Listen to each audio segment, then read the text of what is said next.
30 seconds and counting. There were plenty of years where there were guys who would dread being drafted by the Buffalo Bills. Not anymore. Astronauts report it feels good. T-minus 25 seconds. Brandon Beane realizes they're in a window of 2 to 3 years max to get this done while the iron's still hot. And getting Von Miller into that situation was big for the Bills. 10, 9. Oh, baby. Ignition sequence start. 6, 5, 4, 3, 2, 1, 0.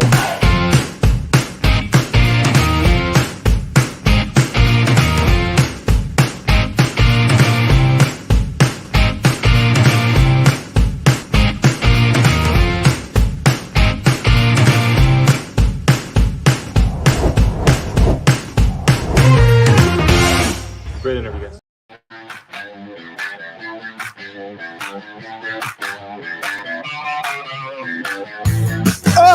Oh, baby. What is up, Buffalo Fanatics? Zbot here with you. Live on the Buffalo Fanatics YouTube channel on a Monday night. And that can only mean one thing.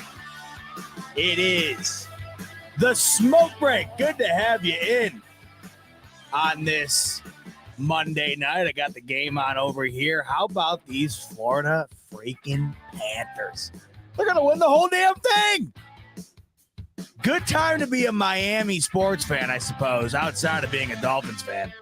You got the Dolphins, or you got the Heat. They're probably going to win the whole thing the way they're playing.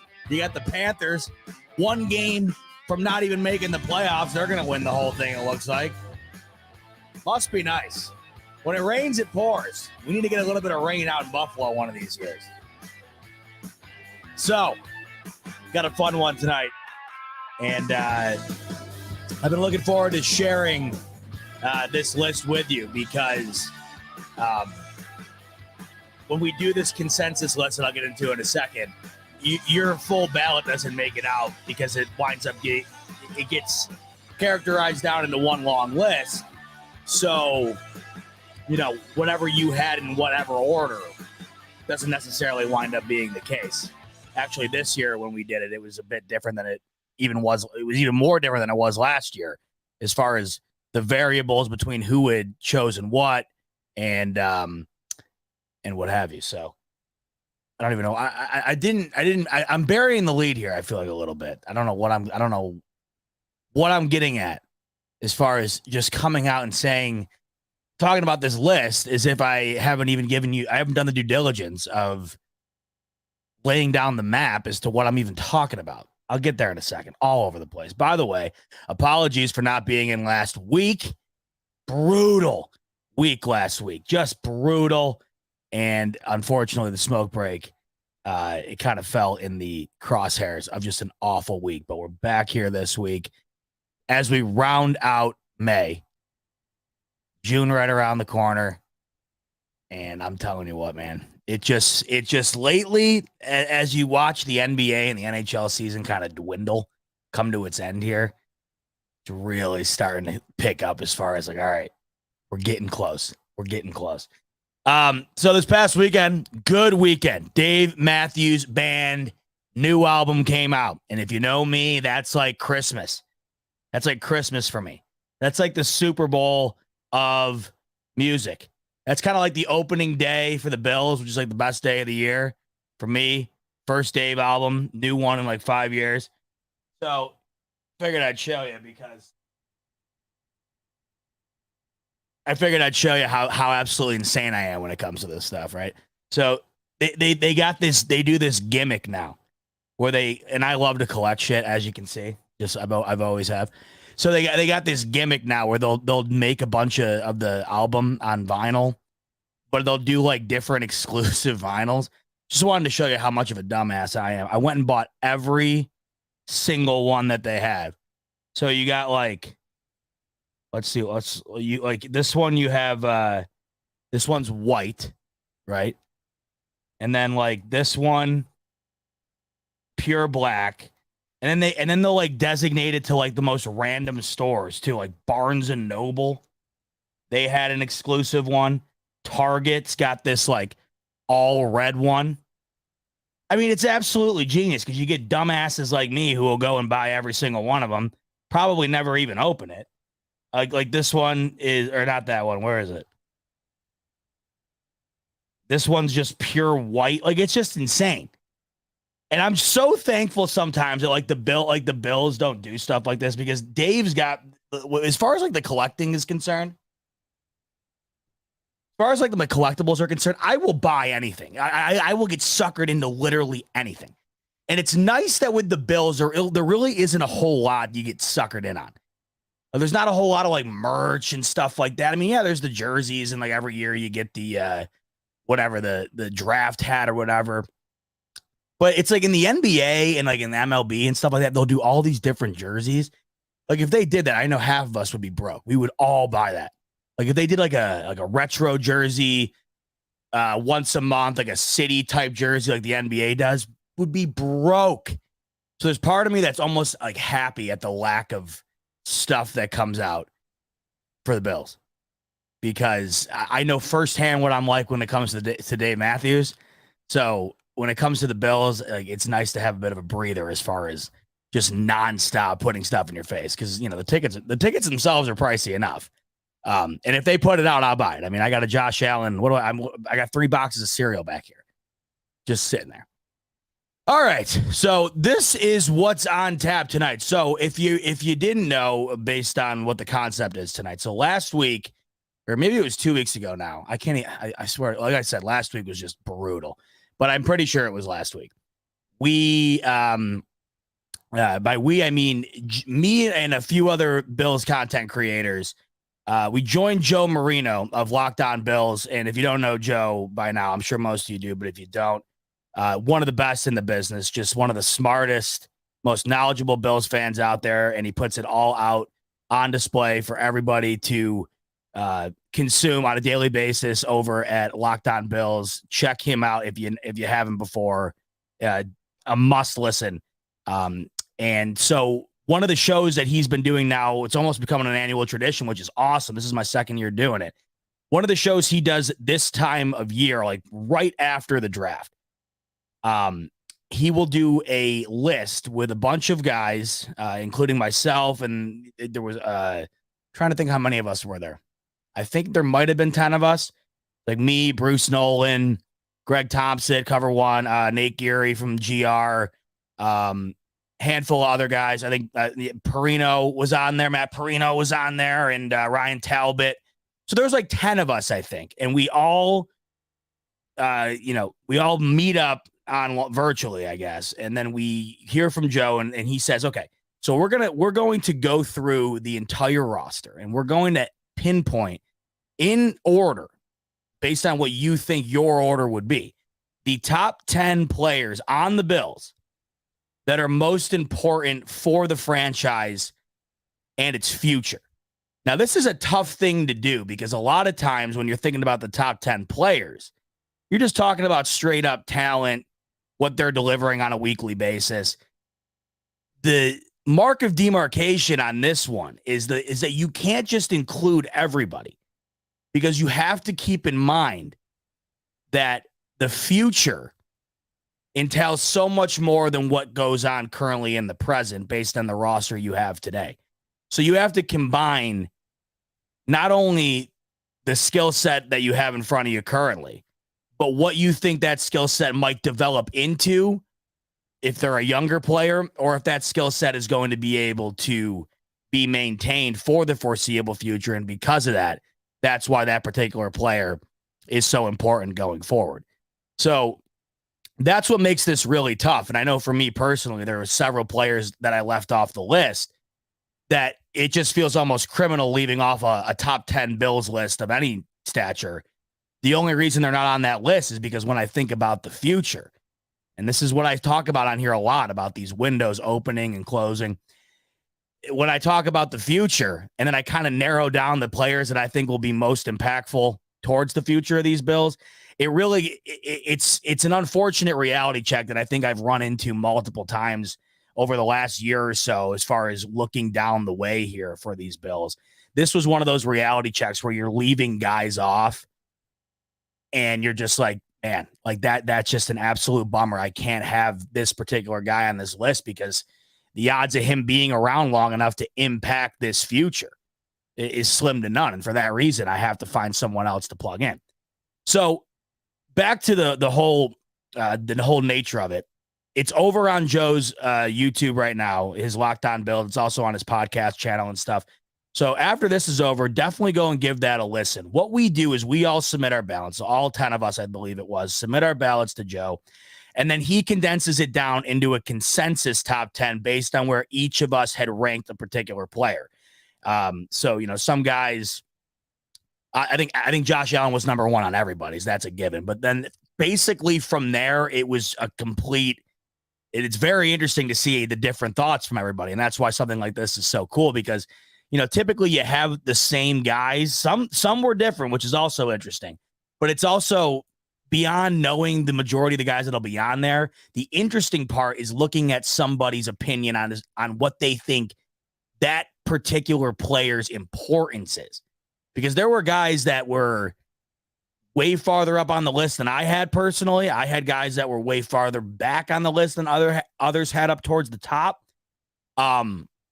But that's the beauty of doing this, is because you're able to kind of get a read on not only what you think going forward these Bills will have at their disposal in order to, be impactful, but you also get a read on what everybody else thinks as well and kind of where they view these Bills being down the line based on what they currently have and what they could potentially have in certain players if they hit their ceiling or if they continue to improve, whatever.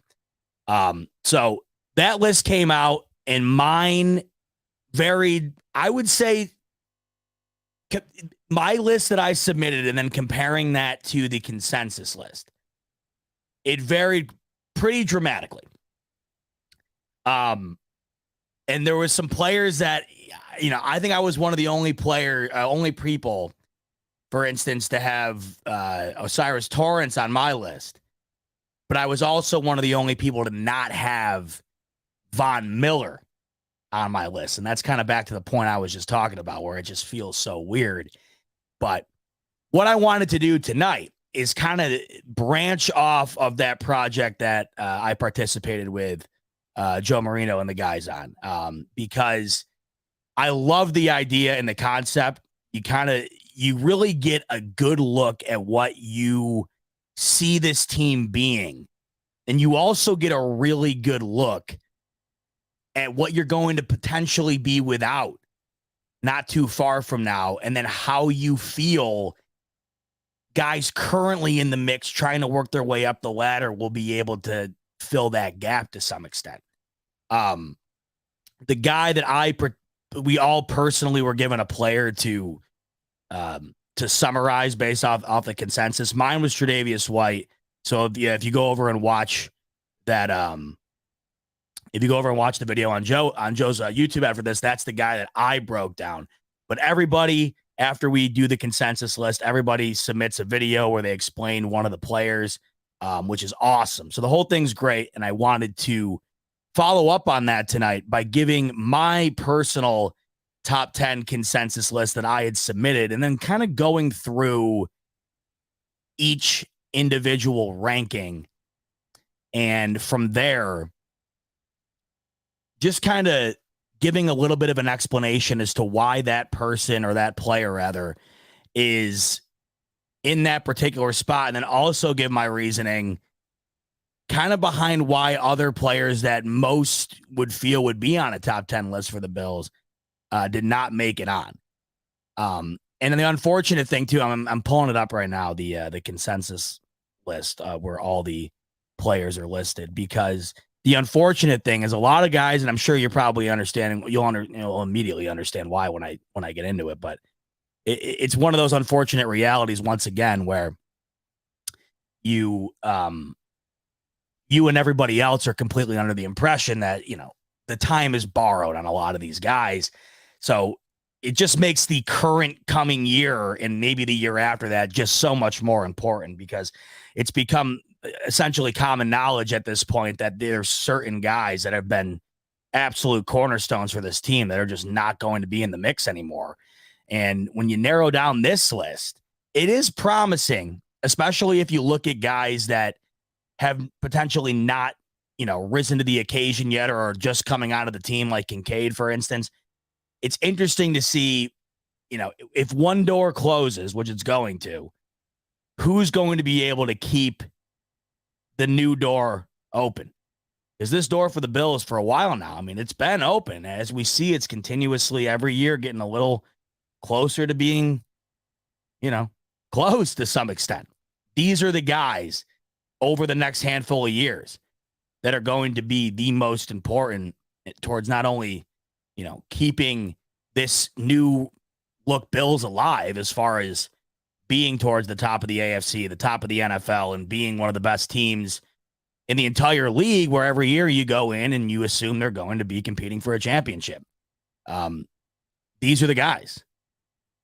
And I find it really interesting that when you do look at the short term compared to the long term, just how much I personally think the defense in particular is highly affected. Because if you were to make a list right now of top 10 players overall on this Bills team, you'd have the majority of that top 10 probably be defense, right? You'd have Von Miller, you'd have Micah Hyde, you'd have Jordan Poyer, you'd have Matt Milano, you'd have Tre'Davious White. That right there is 5. And you can make a real argument that just a couple of years from now, maybe even, maybe shorter depending on what happens, at least 3 of those guys aren't going to be there, right? For a fact, Jordan Poyer and Micah Hyde, and I just have never felt that Von Miller is playing out the extent of that deal. I don't think anybody assumes that, right? I mean, Von Miller signed that massive deal when he came in last season, but I don't think anybody anticipates an aging Von Miller trying to stop by Buffalo and get a chip on his way out the door is going to play out that max contract. I just don't see it, especially after tearing his ACL. It makes you think even further about that entire situation. So the defense, in my opinion, is what gets impacted dramatically. And that's why when I look at the players that are currently on my most important list defensively, those are the guys that I really keen in on as far as, listen, if they don't play top level football, this Bills defense could fall off a cliff real quick. If the cornerstones that you're going to rely on when those other guys aren't around, and I'm not even really talking about Von Miller. I assume he'll be around for some extent, but when I think about how things are going to change, it almost always goes right to Jordan Poyer and Mike Hyde, and just because I think we all know that those two not being on the field, and at the very minimum, at least one of them being on the field, if they're both not out there, the defense is a shell of itself. If one's out there, it's still better. Obviously, we saw last season when Jordan Poyer wasn't in the game, the Bills weren't winning.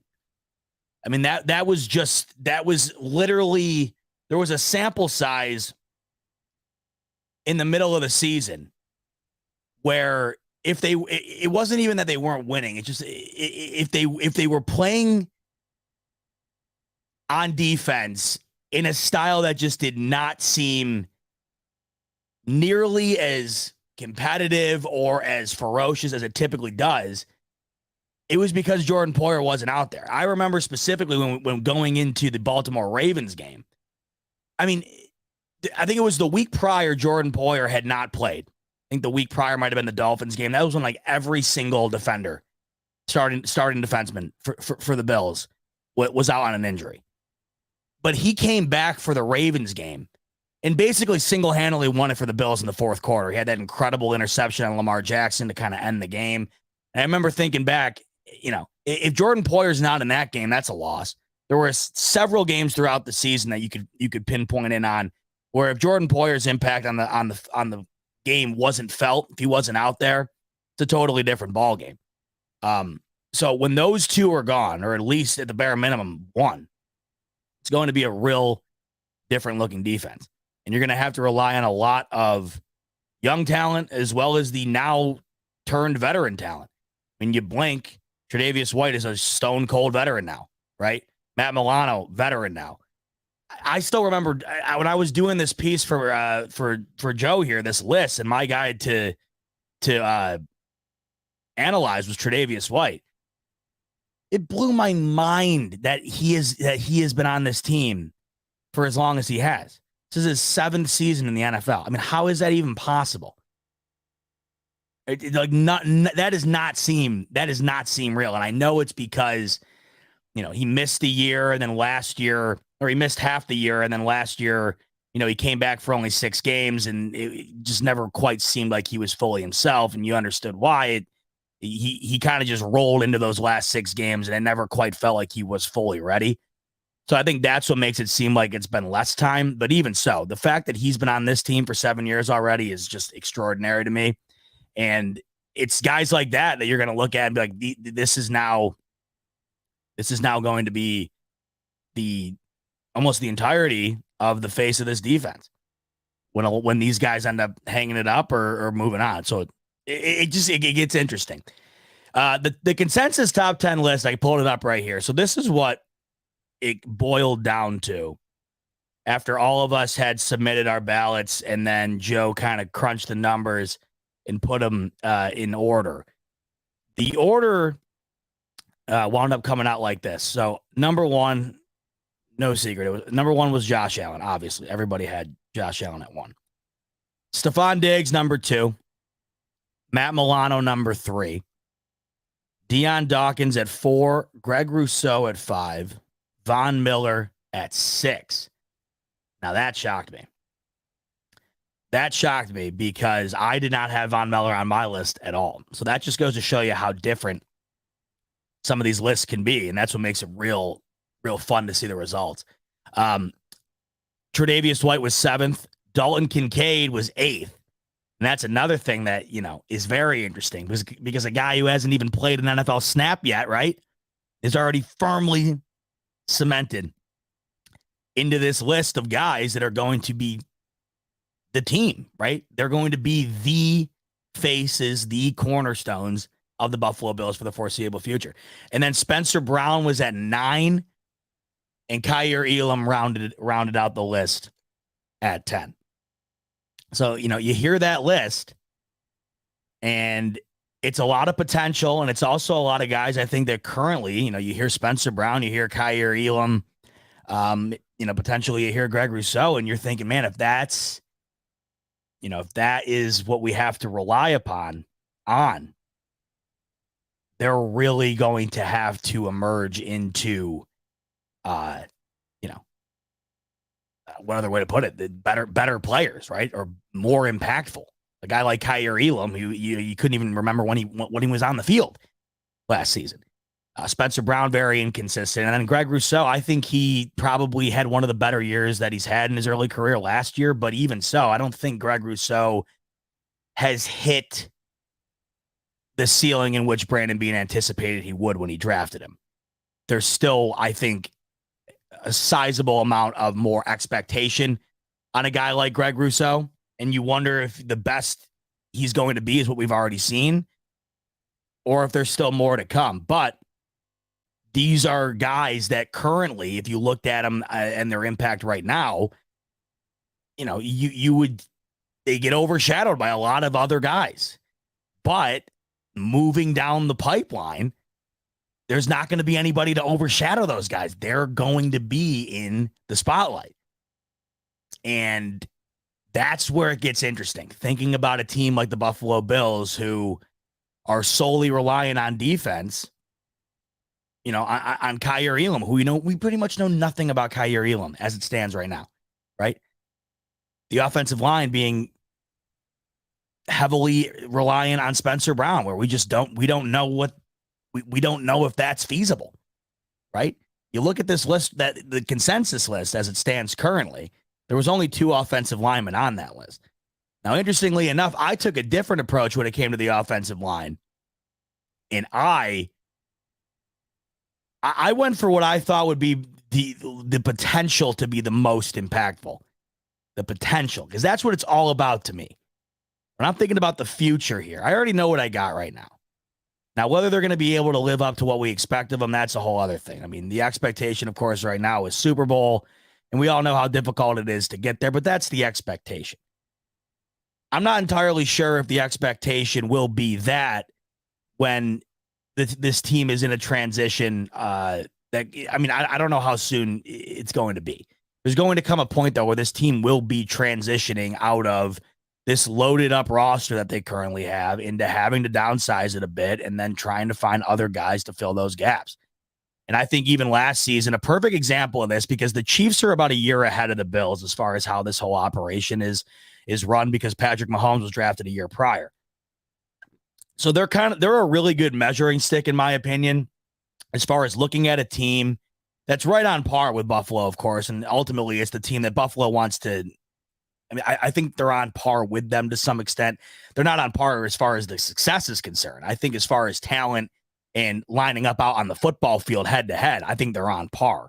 But the Bills have obviously fallen short, where the Kansas City Chiefs have gotten over that hump numerous times now. But the Chiefs are a really good example of what you can look at from a team that is similar to the Bills, or what you can see from them and how they're operating around Patrick Mahomes and that contract, how they build their team to get it where it's at, moving on from guys and then continuously trying to rebuild, like almost mini rebuilds to some extent, to keep the momentum going, keep the success going. We just saw it last year with the Chiefs moving on from Tyreek Hill. And I thought what they had did to supplement the loss of Tyreek Hill was extraordinary. I thought it was one of the most underrated things any team pulled off last season. Everybody, I think kind of assumes, Kansas City Chiefs, Patrick Mahomes, Travis Kelce, they're going to be fine. I felt that they were going to be more than fine. I thought they were going to be even better. But you still did not know what losing probably the most explosive player in the entire sport was going to do to that offense. There were so many times where Mahomes got bailed out by a play that was, a 5-yard dink and dunk over the middle, and Tyreek Hill takes it to the house for a touchdown, 80 yards. He did it against the Bills in the playoffs. I mean, we know that. How many times did he do that? And if you're a Chiefs fan, you had to have been thinking to some extent, not having that, how much different is this team going to be? And because of that, how is it going to impact the success? They did not allow it to. Mahomes had as good of a year as he's ever had. He was a better quarterback last year, I'd argue, without Tyreek Hill. He got everybody else involved. Kelce, of course, stepped up. But there were other guys out of nowhere, like Juju Smith-Schuster, who was such an impact that wound up landing him a long-term deal in New England, right? You have Isaiah Pacheco, guys out of the backfield that you hadn't heard of going into the season. They're making an impact. So that's kind of what I look at.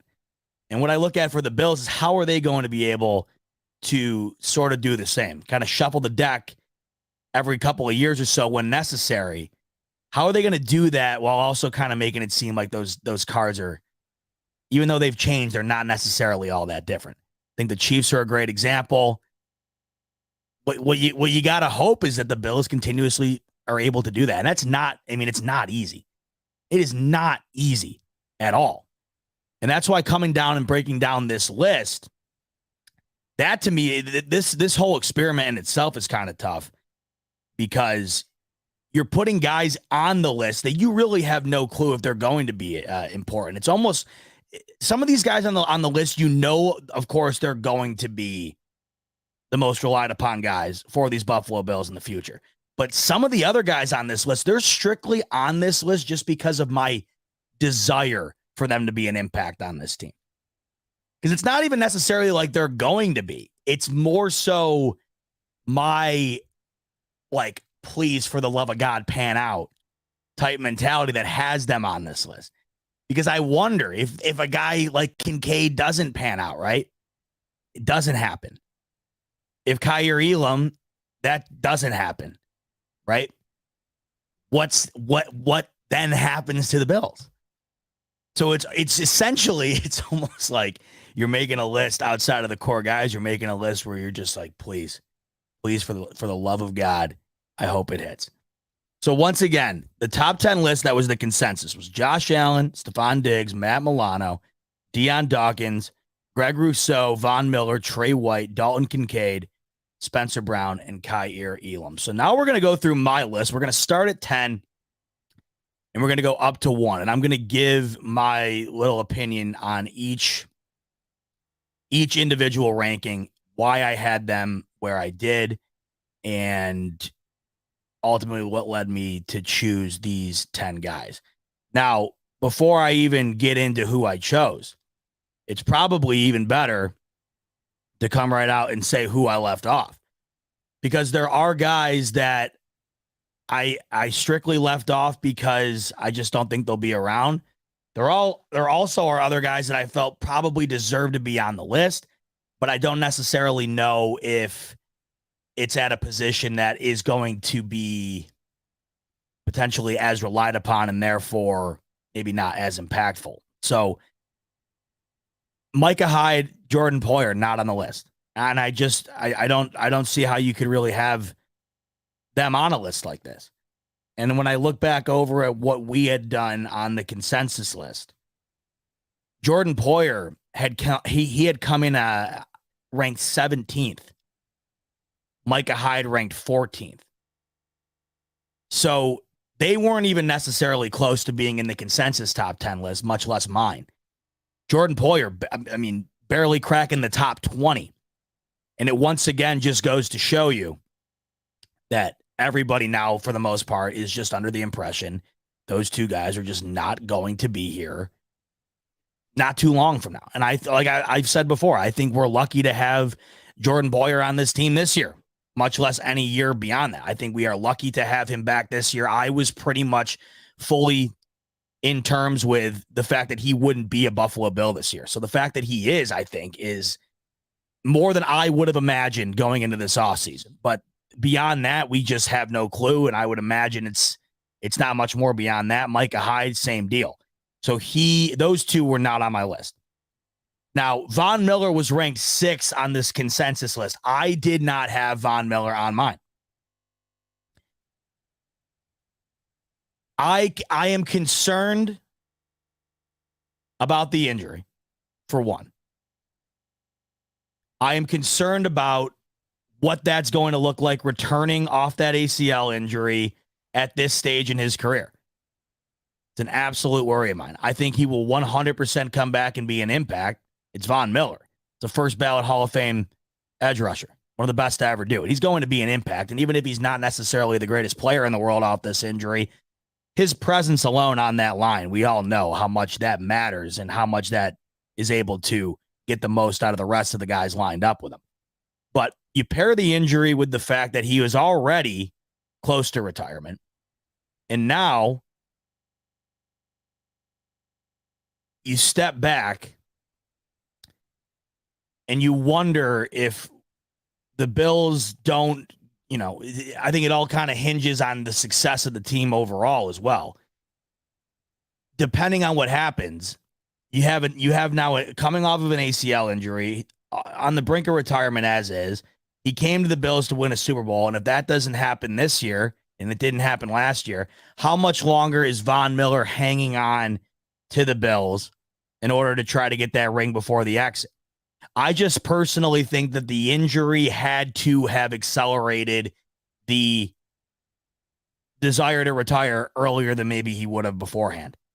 I think that's a real thing. I don't think anybody is expecting Von Miller to play out the max amount of years on his contract.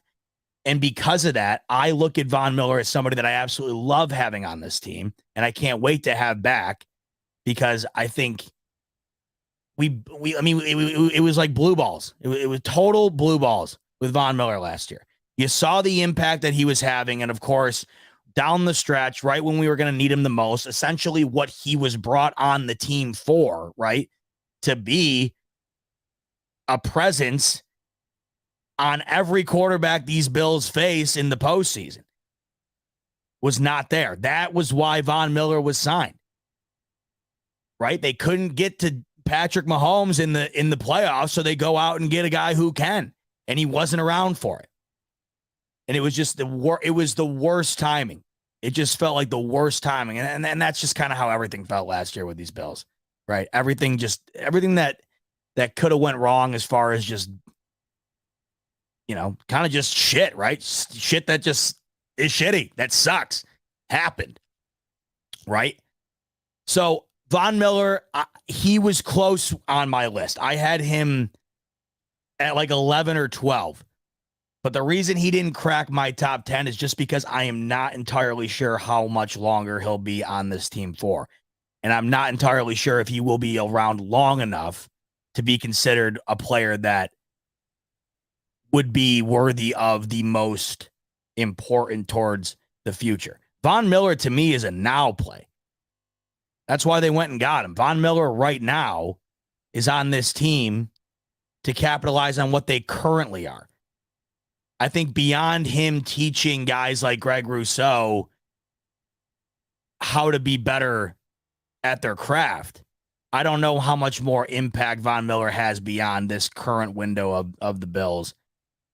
Looking forward, I don't see it being built around Von Miller on defense, nor do I think anybody does. I understand the sentiment around why you think he is going to be the most, he's going to be one of the more important players. Because I think, for the near window, right? The nearish future, yes. But when I'm thinking future, I'm thinking about guys that are going to be around for the long haul. To me, that's not Von Miller. So those are three guys that, it's kind of shocking to not have, like I said, on any top 10 Bills list. You just imagine those guys are penciled in. But for those reasons, I did not pencil them in on this one. And that, like I said, is just an unfortunate reality check to not be able to do that, because you have to think about what this is going to look like down the line, and knowing that, those three guys, all in which, being on the defensive side of things, where they have, Micah Hyde and Jordan Poyer in particular, those two have been the face of this defense. Sucks not have them on the list. It just does. Because last year they were right, they were both way up there, and rightfully so.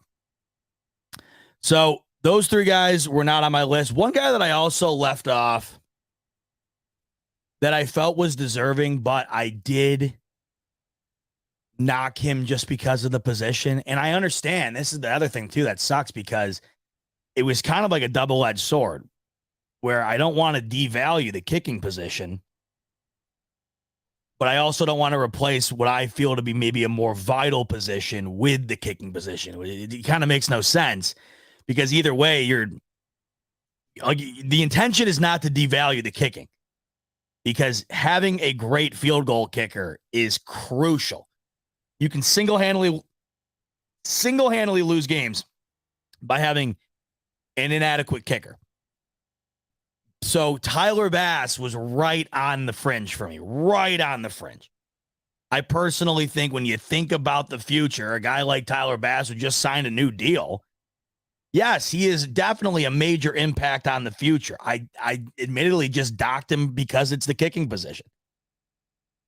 The kicking position is one of those things where it just feels like when the wheels fall off, and it never seems to be any concrete moment in some players' career, right? I mean, some of these guys guys like Justin Tucker and Adam Vinatieri, like, they're the outlier.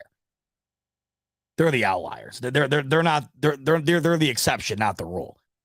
Other great kickers, like, all of a sudden it just kind of stops. They'll be the best kicker in the league or one of the best kickers in the league, and all of a sudden you just kind of don't hear about him. I mean, Greg Zuerlein, for instance, he's still a decent kicker, but I mean, there was a time when Greg Zuerlein, it felt like, was by far the best kicker in the league. You don't say that now. There's guys at the kicking position that are surefire, top 10 kickers in the league, and then all of a sudden you just don't hear about him as much. Now, I hope that doesn't happen with Tyler Bass, but I'm saying at the kicking position, oftentimes you are able to replace that a bit easier than you are other positions of need. And I think currently, as far as the kicking position is concerned, I have not been this satisfied with who we've had. I absolutely love Tyler Bass. I trust Tyler Bass. I rely on Tyler Bass in situations that he's clearly needed to step up in, and he has. I can't say a bad thing about him. But once again, getting down to a short list of 10 guys, it pained me to leave him off just because of the position. Because I do think it is an extremely important position to have locked down. But when you get into this team and what they're going to have in different areas on both defense and offense, it's just that there was no room. Another player that I did not have on my list that I just felt was a casualty of once again being in the position that he's currently in. James Cook. Running back, I did not have a single running back on my list. And if I were to, of course, have a running back, it would be James Cook. But how can I put James Cook in a top 10 most important players list for the Bills when, one, I have no idea what the utilization is going to be. Last year, I thought it was pathetic. You draft him early second round. When he did when he did get an opportunity, it really felt like he was worthy of that pick at times. I don't think we saw him nearly enough. It did not justify a second round pick last year the way they utilized him. They let him get going towards the end of the year, and it just clearly felt to me like he was a guy that if you got involved more could be a major impact. I just have no idea what the plan is with the running back position. It's a constant revolving door, not only with the Bills, but in the entire league. But currently right now with the Bills, I do feel good about this running back room going into the year. It's probably about as good as I've felt about the running back room in a while. But with that said, James Cook, I think, can be an extraordinarily impactful player for this offense in the foreseeable future. I just have no idea if he's going to be utilized properly. And I also have no idea if they're just going to move on from him like they do with like they like to do currently in the running back rotation. Last year, I just felt like there was different things that could have been done at the running back position to get creative and get guys involved. Nyheim Hines was signed on this team. What did he get? 5 snaps, it felt like, the entire season at the running back position. He was essentially just drafted as a glorified, kick returner. He was never given a chance really to show his talents on offense. James Cook was given far more opportunity than Nyheim Hines was, of course, but I just felt like it was not nearly enough. And I wanted to see so much more, and I'm hoping we get that this year. And that's where I think a guy like James Cook doing this next year, when I do this list next year, I like one of my biggest desires would be to have James Cook on my list this time next year, this exact list. Because if I have him on my list next year, what that tells me is he was impactful enough on this Bills team this coming season to where I can't dispute the fact that if he continues to do that then he has to be on a list of players at his current age, right? Going into only his second season, he would have to be on the top 10 most important players towards the future. But right now, just based on the unknown, I can't put him on there. I can't. But if Ken Dorsey gives him an adequate role in this offense this coming season, and he capitalizes on that, then I would love to see him be in this list from my personal ballot next season. And I'll tell you right now, he will be if done properly. I'll say that to me. There's so many things, of course, going into this season that I'm stoked about. The running back room as it stands right now is one of the things that I think I'm most excited about going into the 2023 season, because I think, and this is just, I have no concrete, evidence of this, but I think when you move on from Devin Singletary, you have James Cook as the second round pick. You saw what he was capable of last year. I mean, you've got to think, unless just full-blown incompetency kicks in, he is going to be a prominent player on this offense this coming season. I don't see how he couldn't be. You move off from Devin Singletary, you draft James Cook in the second round. The guy clearly has an insane amount of potential. I hope to God he's given a fair shot. And when I say fair shot, I don't even really mean fair shot. I'm talking like a solidified role where I'm seeing James Cook have a piece of this offense dedicated to his skill set.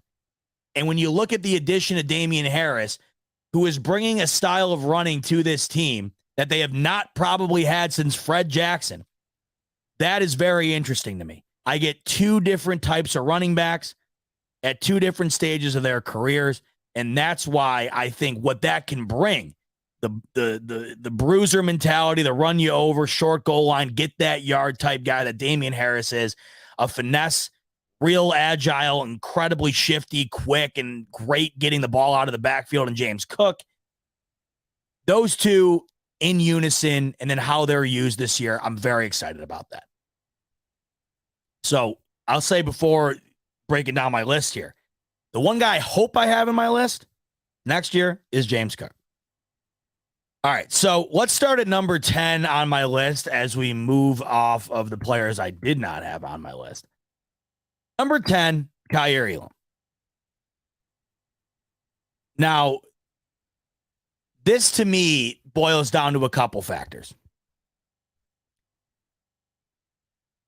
Because Micah Hyde and Jordan Poyer aren't on this list is the reason Kaiir Elam has to be on this list. Because when Micah Hyde and Jordan Poyer leave, you are then going from, I think right now, right as it stands, with a healthy Trey White, a healthy Micah Hyde, and a healthy Jordan Poyer, there really isn't a better backfield in the NFL. That is pretty much about as good as it gets. You look around this whole league, I can't think of one off the top of my head. I'm sure there's an argument or two, but either way, the Bills, they are in the argument right now as far as talent is concerned, being the best backfield, defensive backfield in the league. And that will probably go from that to immediately being one of the most unsure, one of the most inexperienced. Because those two are going to be gone almost, if not the same year, within a year of each other. That's the way it's going to be. And they're the reason why this backfield has been so dominant for what feels like years now. That is going to be an incredible gap. And a guy like Kaiir Elam, who you trade up for in last year's draft and take in round one, look, as a first round pick on a team that is going to desperately need something to rely upon in that backfield as the future continues to creep near, and as a team that currently they need better performance at cornerback too. Tre'Davious White is back. Yes, he's healthy. That's great. It's huge, right? But you're looking around the league right now, and Tre'Davious White can only take away only one guy. We got to go up against the Cincinnati Bengals. They got three guys, right? You got to go up against the Chiefs. They'll figure something out no matter what, right? A couple of these, you go up against the Eagles this year. I mean, give me a break. Give me a break. A.J. Brown. Okay, we got Tre'Davious White on A.J. Brown. Okay, what about the four other guys on this absolute all-star, just insanely loaded offense that the Philadelphia Eagles have? You absolutely have got to have respectable corners in the AFC if you're going to want to compete defensively against this current conference, the way it stands.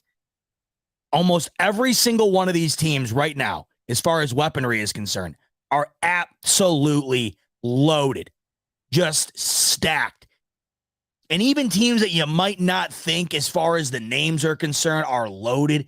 I mean, if done right, they really are. Jacksonville Jaguars, I know I keep bringing them up, but to me, that is just a team that I think makes headlines this year, because I just think that they're doing all the right things. Trevor Lawrence is hitting his stride just like they would hope he would when they drafted him, coming into this league as probably the most hyped up prospect of my lifetime. You get rid of Urban Meyer and you bring in other pieces that other teams around this league did not want. And Doug Peterson takes these guys and revamps their career. You got Evan Ingram, you got Zay Jones, Calvin Ridley is going to be on this team now.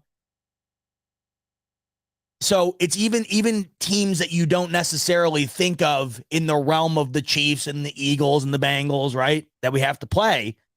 They're still loaded. And you have absolutely got to have respectable corner play in order to compete. Kaiir Elam has got to be a factor for this team in the foreseeable future, because if he's not, then think about it. Who's going to be? Because it's going to be Tre'Davious White and a whole lot of nothing in this defensive backfield. You are drafted round 1. Brandon Beane trades up to get you. And as it stands right now, what do we know about Kaiir Elam? We just don't. The whole thing to me thus far, the whole Kaiir Elam experience thus far has just been a lot of I have no idea, right? It just kind of feels like we don't know. Certainly up until this point, it has not felt like he has been a first-round pick, does it? It just doesn't feel like it. The constant revolving door in the backfield last season that he was involved with, I just don't necessarily think about Kaiir Elam as a player that I'm like, oh, yeah, first round. It has not felt like that at all. Kaiir Elam has not felt like a first-round draft pick for this team. But now, going into the future, which is what this list is all about, there's still plenty of time, of course. The kid's played 1 year. And once again, it was almost like the defensive equivalent at times to James Cook, that I was just speaking on a second ago, where it's like, you almost don't know if there's enough opportunity being given in order for them to justify the pick with their play. I don't know. Chalk it up to the rookie year under Sean McDermott type thing where it just feels like there's never any trust. I have no idea. I hope to see more this year, and I'm sure we will. But a guy at that prominent of a position, drafted in the first round, Brandon Beane makes a move on you to go up and get you. A guy of that type of stature and that type of investment from the franchise has absolutely got to be an impactful player for this team when you look down the line and look at the incredible changes that are due up in that defensive backfield. So Kaiir Elam, to me, is on this list because of that. As I was mentioning earlier, there are guys on this list that are on here because it's a no-brainer. Of course they're on here. They're the team. Right? There are guys, like I said earlier, that are on this list, though, because you just hope that they are what they were drafted to be. Kaiir Elam's a perfect example of that. He was drafted to be the next Tre'Davious White for this defense. He was drafted to be the guy that could shadow Tre'Davious White on the opposite side of the field, right? And be part of a evolving backfield. That's what you got to basically call that at this point, because it's going to be evolving. And not for nothing, too, Tre'Davious White, who we'll get to in a minute. Tre'Davious White, who, yes, 2-time All-Pro, and when healthy and playing at his full potential, is one of the best corners in the league. We don't know. I'm not ready to judge Tre'Davious White's ability off of what we saw last year, because I just think it was a shit sample size. I personally do. We never saw him back to 100% last year. I never felt like he was. And I can't grade what my expectations are of Tre'Davious White based on what we saw from those 6 games. Even with that said, he's still coming off of an ACL injury at a position where it's probably the most vital. The cornerback position and movement, right?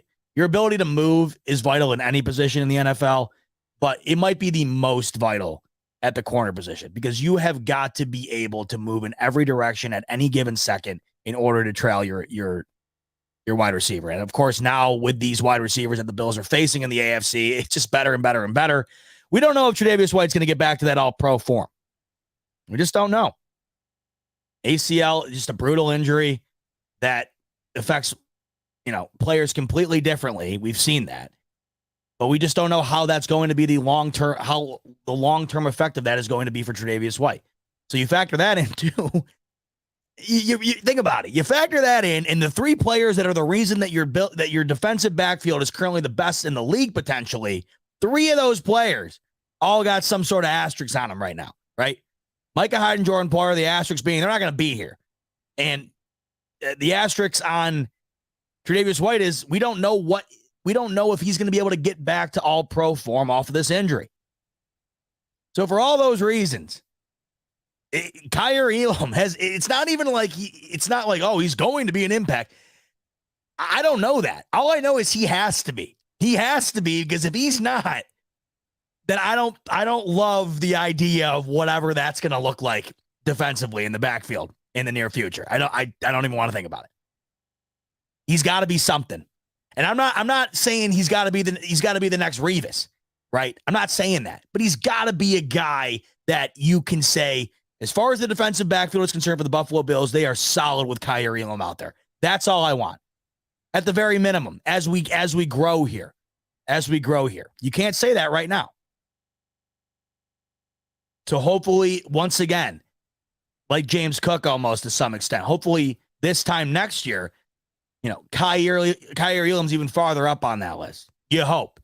Another year, another opportunity, and hopefully more opportunity. And then we can see what we are, in store for as time ticks on. Moving on from number 10 to number 9, Dawson Knox. I had Dawson Knox at number 9.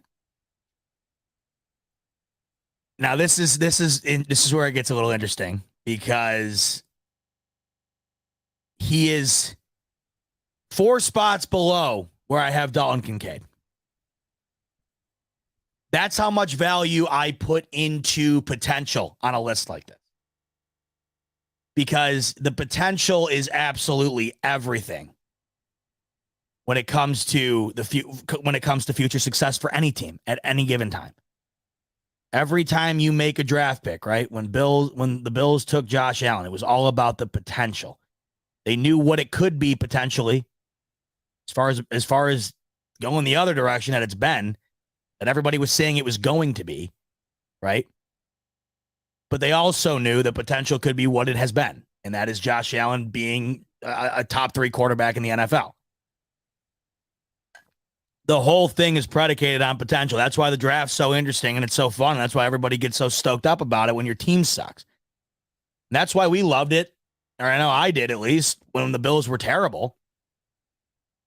The draft was great because every year it was just another opportunity. That's why if you talk to any Jets fan, their favorite time of the year is the draft.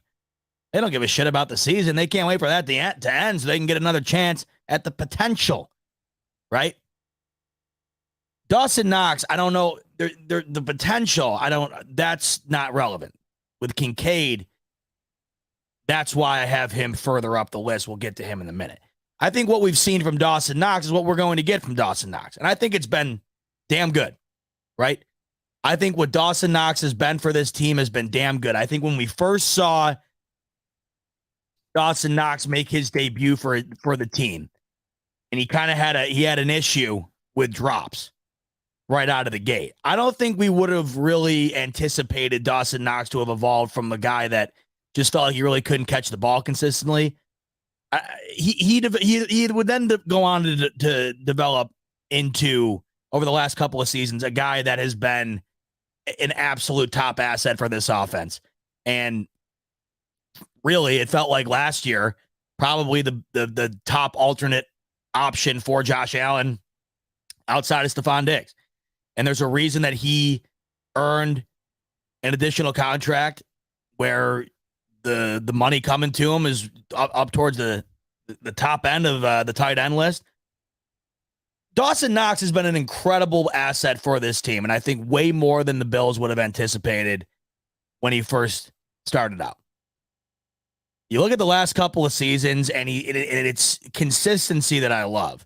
Because when you look at the first 2 seasons for him with these Bills, there was nothing that would really make you, nothing that would make your eyebrows stand up and get you excited.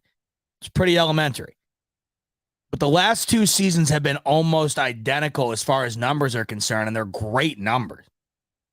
The last 2 years and the consistency, once again, this is exactly what you want. And that's why when I look at the future, I'm thinking, all right, well, if we can get this consistently and you add Kincaid, and we'll see what that winds up turning into as far as this 2 tight end set is concerned and how that could potentially even further the success of Dawson Knox. And that's why I do not understand anybody who thinks that drafting Dalton Kincaid was an indictment on Dawson Knox. It's the exact opposite. I think, if anything, it might enhance the play and the numbers and the impact of Dawson Knox. That's how I see it. This isn't a replacement. This is a partnership to some extent. And you want to talk about things I'm excited for coming into this season. That's got to be number one. That has got to be number one. The 2 tight end set and how this is going to work. That's got to be on everybody's short list of things you're looking forward to the most this year. What is that going to look like? Because we have seen that when teams do run 12 personnel correctly, they have succeeded. Offensive production has been phenomenal for the teams that have successfully executed the 12-man format over the last couple of seasons. And if you look at the numbers, it's not that the Bills are so low down that list of teams because they don't run it. But when you look at the teams who do run it on a pretty consistent basis, they do extremely well offensively. So Dawson Knox, with these numbers, the last 2 seasons, 49 catches in 21, 48 last year, almost identical. 587 through the air in 21, 517 last year, almost identical. 11 yards a catch in 2022, 12 yards a catch in 2021, 6 touchdowns in 2022, a slight decrease from 21 where he was tied for the league lead in touchdown receptions by a tight end with 9. Damn good numbers. And when I'm talking about players that are going to be impactful for the future, I have got to see consistent impact, because that's the whole key. When I'm looking at guys that are already impactful and I look to be down the line as well, there has to be an element of consistency. With the guys that I'm just hoping pan out, that's all based on potential.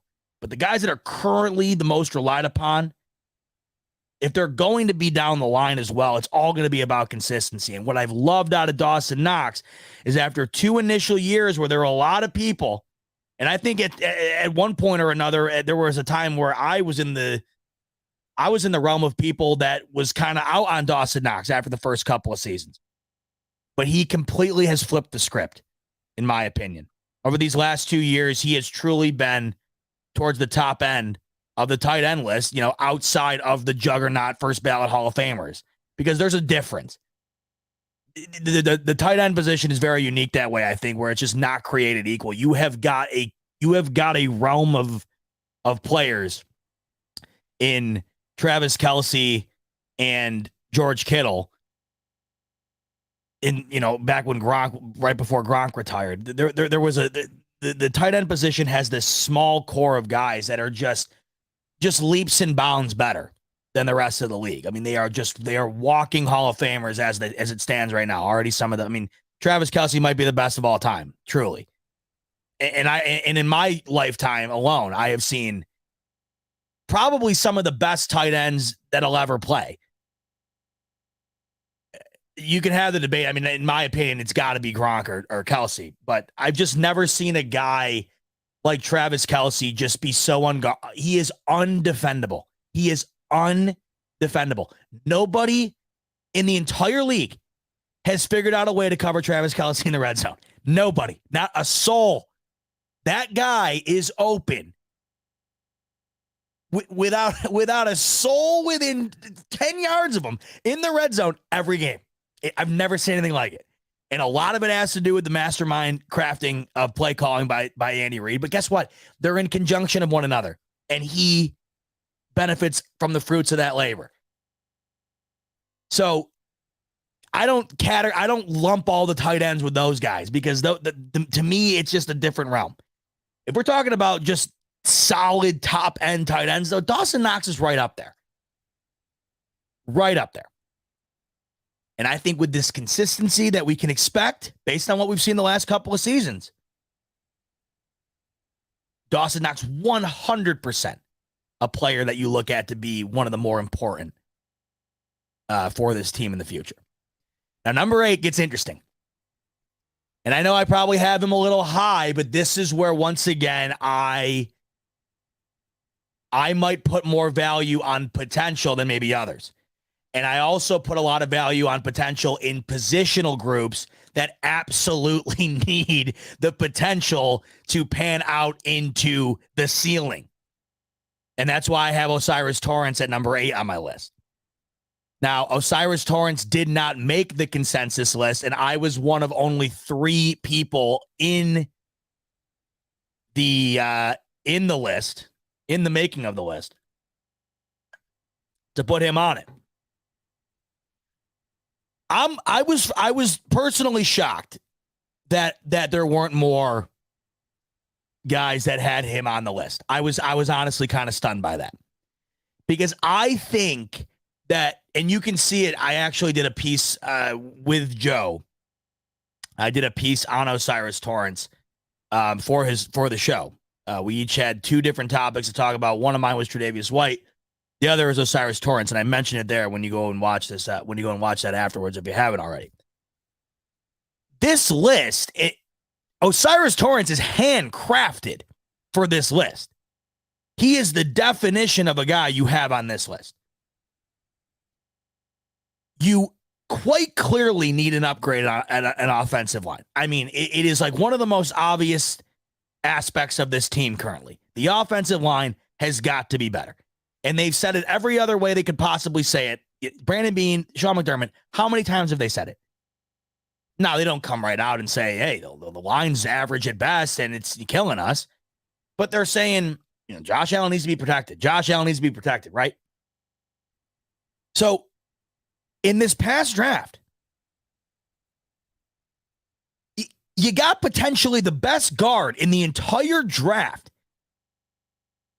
Many thought potentially first round type talent.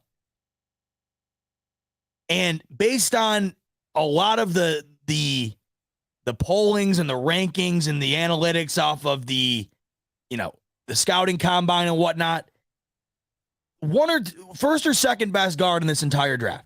He falls all the way to you, wrapped in a bow, late second round, after you already were able to get potentially the best pass catcher in this entire draft, falling all the way to you in the late first round. Think about the opportunity that had landed in your lap and the potential of what that could be in the foreseeable future if O'Cyrus Torrence plays up to the ability, or plays up to the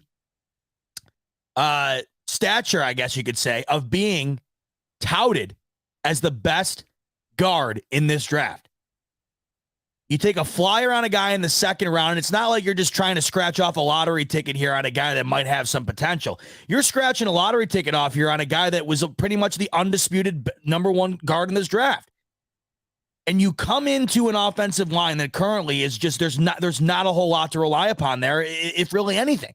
Deion Dawkins, yes. Mitch Morse, yes. But I mean, Mitch Morse, he's had 4 or 5 concussions, and he's getting up there in age as well. Mitch Morse, you can't have him on this list, because how much longer is Mitch Morse going to be a Buffalo Bill? Frankly, it kind of still stuns me he's coming back. The guy's the toughest mother effer I've ever seen. But you look at this line, and I mean, and I understand why they see a lot of guys had Spencer Brown on the list. I didn't, because I think the potential of what O'Cyrus Torrence can be, it outweighs what I think the potential of Spencer Brown can be. O'Cyrus Torrence is a freak, and not to say that Spencer Brown isn't either. I've seen Spencer Brown in person. He does tower over everybody else, but O'Cyrus Torrence is just one of those guys that just seems to me like, I don't know, just extraordinary features for a guy that you get in the second round that is able to put them to use. I'm pretty sure the guy didn't allow a single pressure last season for the Florida Gators. So I look at the offensive line right now. Love Deion Dawkins. Outside of that, it's a whole lot of cross your fingers. If I'm going to cross my fingers, I'm going to cross my fingers on a guy like Osiris Torrance, who was considered to be what he was going into this draft, the measurables, and then, of course, what he was able to put out on the field for the Florida Gators in college. If he hits his ceiling, I mean, look at this. Yeah, look at what Jark's coming in here saying. Yeah, so it was 0 sacks, and I didn't know. I knew that, but I didn't know this. This is extraordinary. 0 penalties. It's one thing that I thought Deion Dawkins struggled with a lot last season. A lot.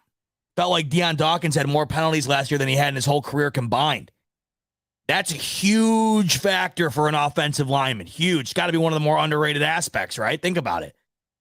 How many times are you going to screw the team on a holding call? That's an extraordinary stat. Didn't know that. That's wild. So think about that, though. This one right here is all about potential to me, but the reason I have him as high up as I do without playing a single NFL snap before is because I just look at this as being one of those situations where the Bills could have really lucked out in a time where they desperately needed to. This line has absolutely got to get better, and I just don't think you have any better opportunity to get off on the right foot doing so than what you have currently right now. I am over the moon stoked, just beyond stoked about that draft pick, and I cannot wait to see how it comes to fruition because I personally believe if Osiris Torrance hits that ceiling, it's going to be the best second-round draft pick spent in forever. If he hits that ceiling, if he is able to be Josh Allen's protector for the foreseeable future, home run. Home run. And that's why I got Osiris Torrance at 8. Now, number 7 is Greg Rousseau. That's where I got Greg Rousseau. I got him at number 7. I think Greg Rousseau last year, like I was mentioning a little bit earlier, I think that was probably his best year, right? I would say last year was probably his best year. It felt like it, at least, if not one of them. But, you know, a lot of people had Von Miller on the list, and I understand that. The reason I have Greg Rousseau on the list outside of Von Miller is simply because of the longevity in which I think that we will get out of a guy like Greg Rousseau compared to what we're going to get out of Von Miller. And I think that one of the biggest impacts that Von Miller has had on this team in the short time he's been here has been the ability to have an impact on a guy like Greg Rousseau. And I think that mattered last year. So I'm just taking a look currently at, I want to compare last year's numbers from Greg Rousseau to 2021. And this is the other thing too. Sometimes I think players are like Rousseau feels like he's been on this team longer than 2 seasons. This is pretty much another potential, because I think what you get currently out of Greg Rousseau is solid. It's nothing amazing. It's nothing, it's not the solution as far as edge presence. It's not. But it's solid. And I think there's a lot more to be seen if it can get there. Because we only have a 2-year sample size, of course, and I think last year compared to the rookie year, I kept saying, by the way, was this Greg Rousseau's best season? I swear to God, it does not feel like he's only been on this team for 2 years. I would have guessed 3. I'm losing my mind. But yes, clearly last year was a much improved year compared to year 1, and I felt as though it would be just because of the presence of Von Miller. Now, the sacks were down, but it just felt like he was more involved last year than he was the season prior. He had a bunch more tackles. I'm just looking, comparing him to last year. Oh, no, I'm flipping that, Dolo. The sacks were doubled. I'm just realizing that. I flipped it around. Okay, this is better than I thought out of Greg Rousseau last year, just kind of looking at the numbers as far as the improvement from one year to the next. Look, from his rookie year to his sophomore year, he doubles his sacks. I mean, that's what you want to see.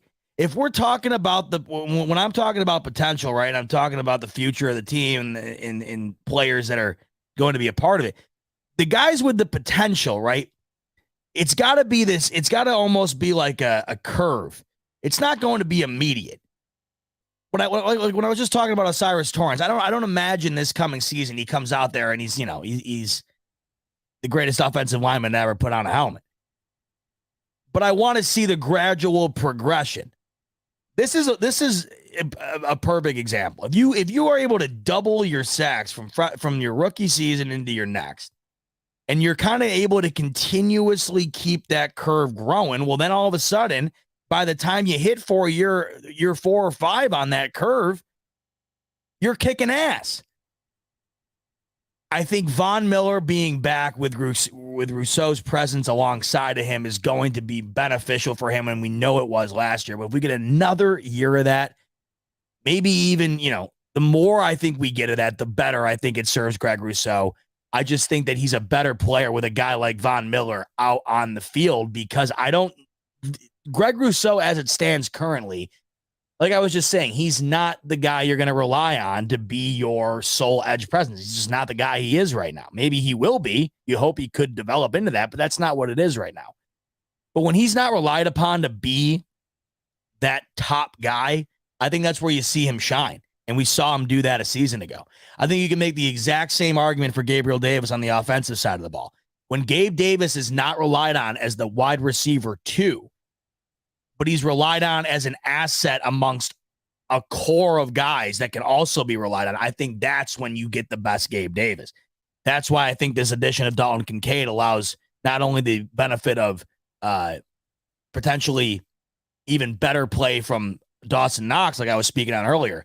I think it also correlates right down to better play from Gabriel Davis as well. I think Gabriel Davis being relied upon as a wide receiver 2, it might not be his game.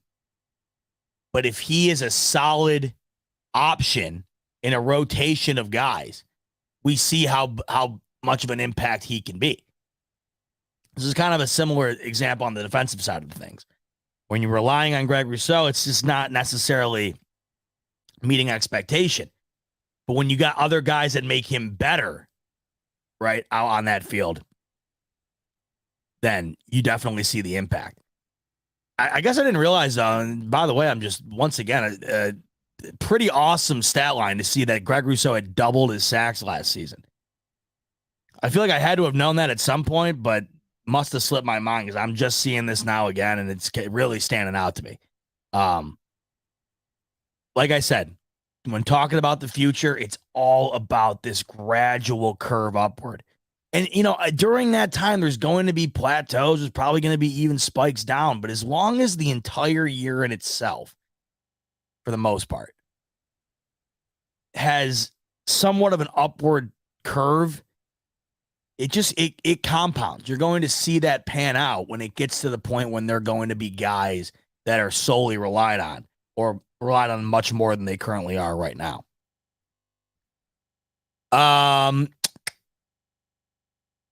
Number six, Deion Dawkins, the snowman. Love Deion. I think I'm going to be seeing Deion in a couple weeks, by the way. Hopefully do another interview. Done a few with him in the past. He is my favorite person to interview. Hopefully got another one of those coming down the pipeline soon. Hopefully got some other fun stuff, potentially.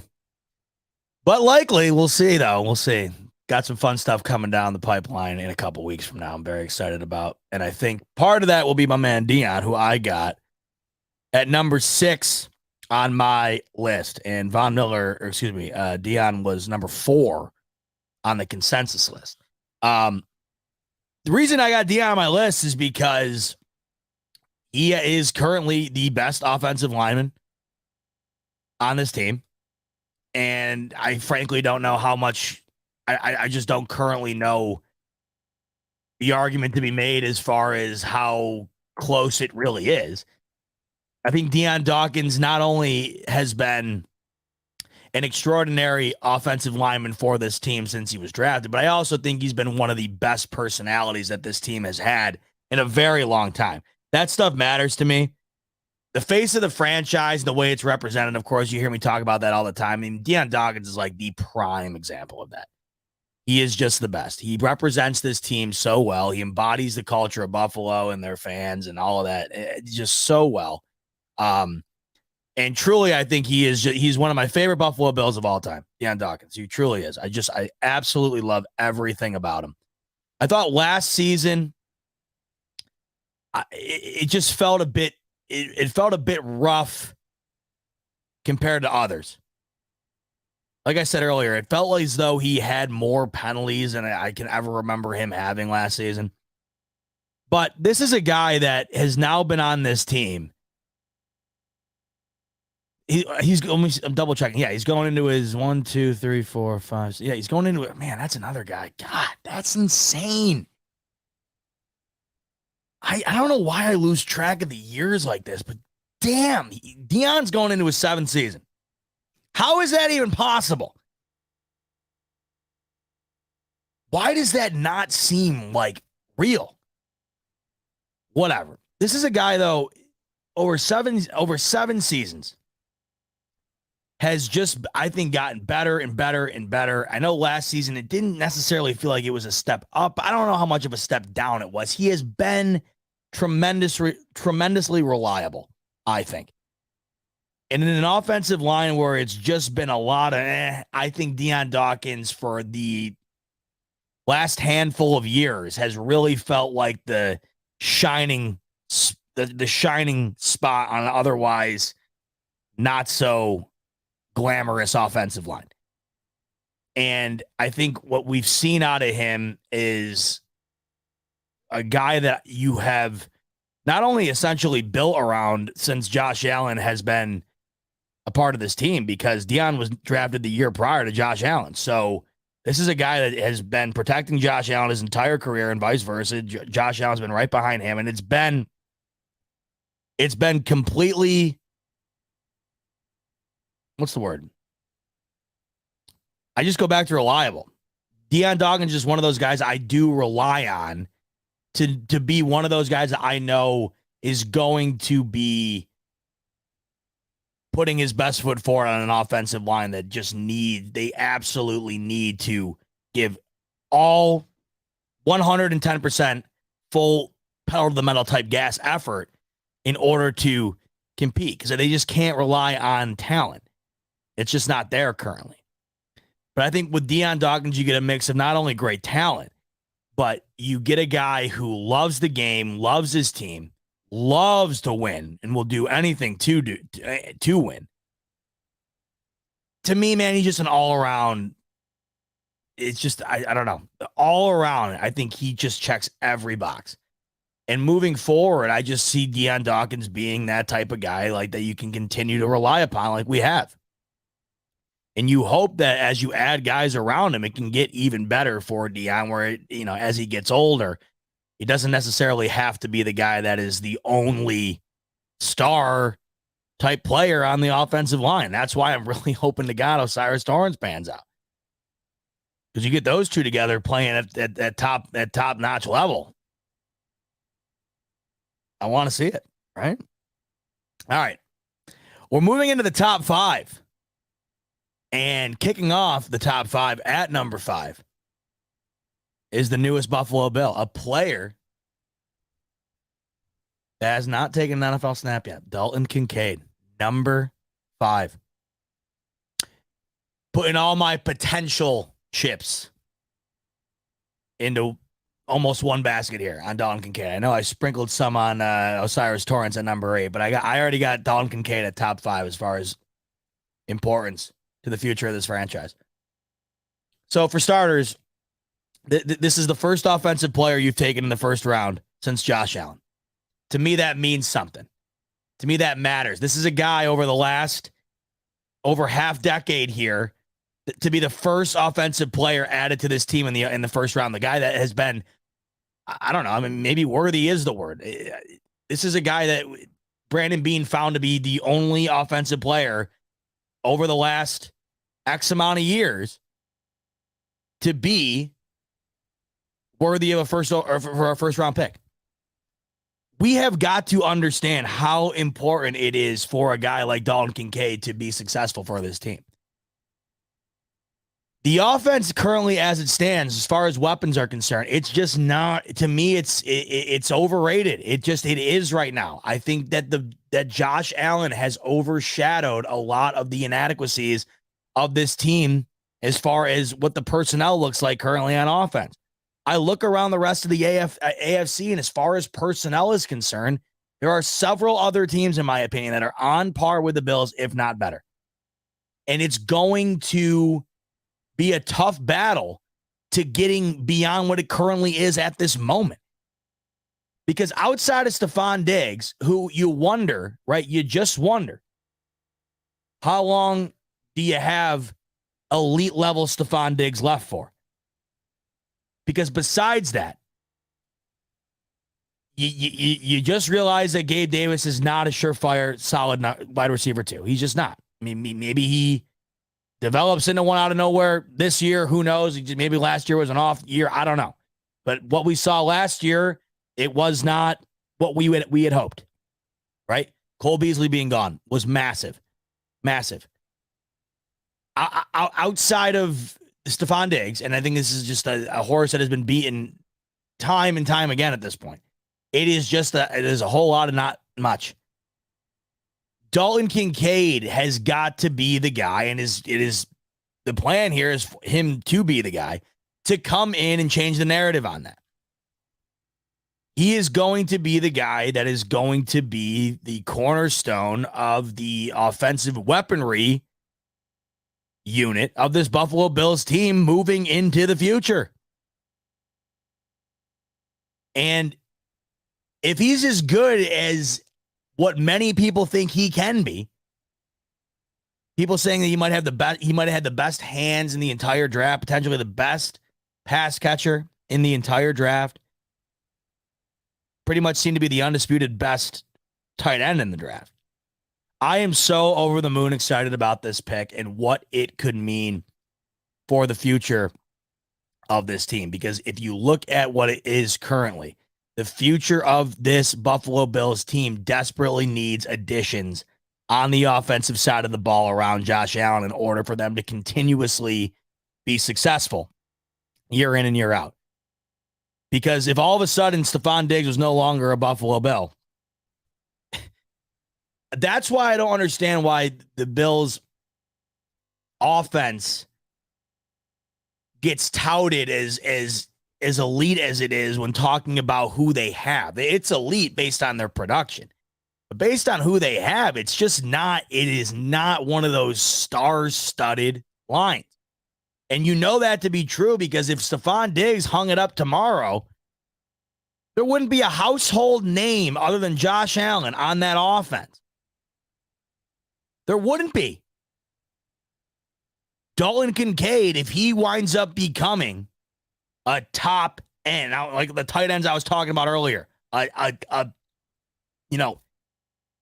short list tight end, that is going to be everything. And it almost has to happen.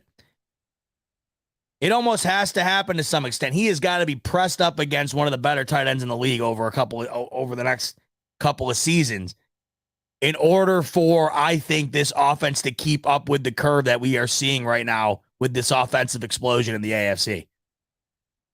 And the potential is just extraordinary. And once again, it's lined up in unison with the need. Just like Osiris Torrance, the need for offensive weapons has never been greater. It seems like they get it right at the perfect time.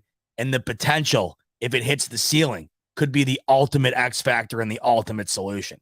So excited for what Dalton Kincaid could be for this team. Just beyond excited about it. And that excitement and the overall potential of what I think to be, a guy that could be the next guy for Buffalo. I mean, that's just how I see him. He could be the next guy. That's why I got him in the top 5. Because back to the whole like wanting it to happen. I got him in the top 5 because that's how much I want this to be true. I want to look at the future of this Buffalo Bills team and think Dalton Kincaid is running shit, right? He is Josh Allen's go-to guy.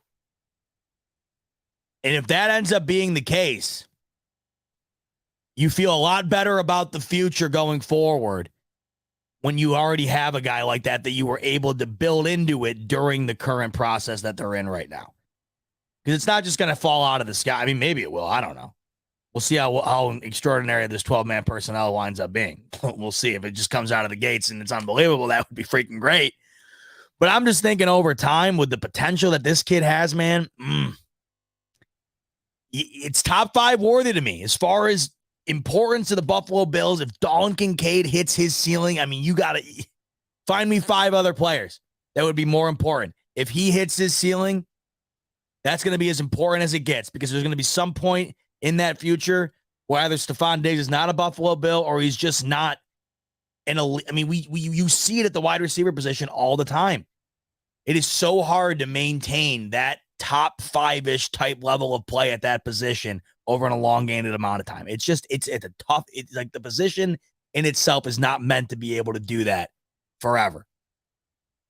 So it just makes it all that much more important. And man, I am just stoked about what we could get out of Dalton Kincaid. Not only this year, I mean, this year is the initial.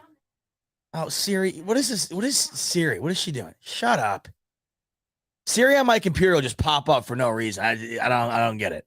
It'll just, like, I was talking earlier and I was watching it. Siri popped up and it just recorded everything I was saying. I didn't even say anything. I don't even understand how the hell it popped up. It does it all the time. Whatever. Siri screwed me up. Ugh, so annoying. Alexa does it all the time too. All the time. You ever have the Alexa go off at night for like no reason? Happens to me all the time. And you know what's funny about those things too? Like, they're cool. You don't really use it. You don't use it. Like, yeah, it's great technology and it can do like a million different things, but you don't use it. When's the last time you used Siri? Think about it. When's the last time you used Siri? I'm trying to think about it right now. It's got to be years. I remember when Siri first came out, and I just thought it was like, I thought I was witnessing the invention of water. I thought it was the coolest thing. I mean, I don't think I've used it since, and I was in middle school at the time. So the only time I ever use it is when I'm telling it to shut the hell up because I did not ask it to do anything. Like, go away.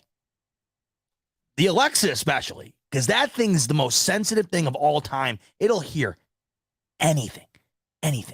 Or if like the TV says Alexa, like if they got a freaking Amazon commercial on and the commercial says Alexa and then the Alexa in the room goes off because of the commercial, nothing drives me more insane. It is the worst. I don't even know how we just got down there. Anyway, number 4, Tre'Davious White. And this was the guy that I broke down in an extension. What am I trying to say? I don't know. This is the guy I broke down for Joe Marino's show over on Lockdown Bill. This is the guy that I got in deep on as far as explaining why he was in the list for the top 10 most important players for the future of the Buffalo Bills. A lot of it, to me, goes back into what I was saying a little bit earlier about why Kaiir Elam needs to step up. The importance of Tre'Davious White to this defense is never going to be more felt than when Micah Hyde and Jordan Poyer do leave. Because you have a guy in Tre'Davious White that when he is playing to his full potential, he is in the argument for one of the best corners in the league. And when you look at what's going to be changing in that defensive backfield, how could you rely on anybody more in the backfield than a guy like Tre'Davious White that you know when it's clicking, he's one of the best in the business.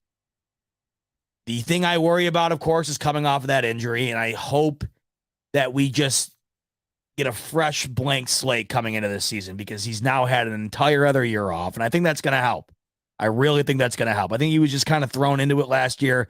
That 6-game sample size to me, way too small. And I just don't think it's a good indicator as to what we can expect out of him off of this injury. He's now had an entire other year off. I'm looking forward to seeing what a blank slate Tre'Davious White looks like going into the start of this season off that injury. But, he is just going to be so important for this defense when we're looking at veteran presence, when we're looking at overall play and talent, when we're looking at the ability to make game-changing plays. That's Tre'Davious White, and it's going to be more and more impactful and more noticeable when Jordan Poyer and Micah Hyde aren't around. That's why I have him so high up on this list. When those two guys are gone, him and the next guy that I'll mention at number 3, they are the defense. They become the defense. They are the voice of the defense, the quarterback of the defense, perhaps the most intimidating aspect of the defense, you could say. I mean, Tre'Davious White's we're talking 2-time All-Pro here. The guy is truly one of the best. I think we have forgotten how great Tre'Davious White can be. How great he was, how great he still can be. That's the NFL. And I said this on Joe's show. The NFL, we are so conditioned to the next man up thing, right? Because it's every week someone's getting hurt and you just like, okay, who's next, right? So you're so conditioned to that when the guy you're not focusing on isn't playing, you do naturally just kind of forget about the presence of him. And I think that with the Bills having the success that they did without Tre'Davious White, the success in the win column, right? I think that success kind of, it definitely enhanced the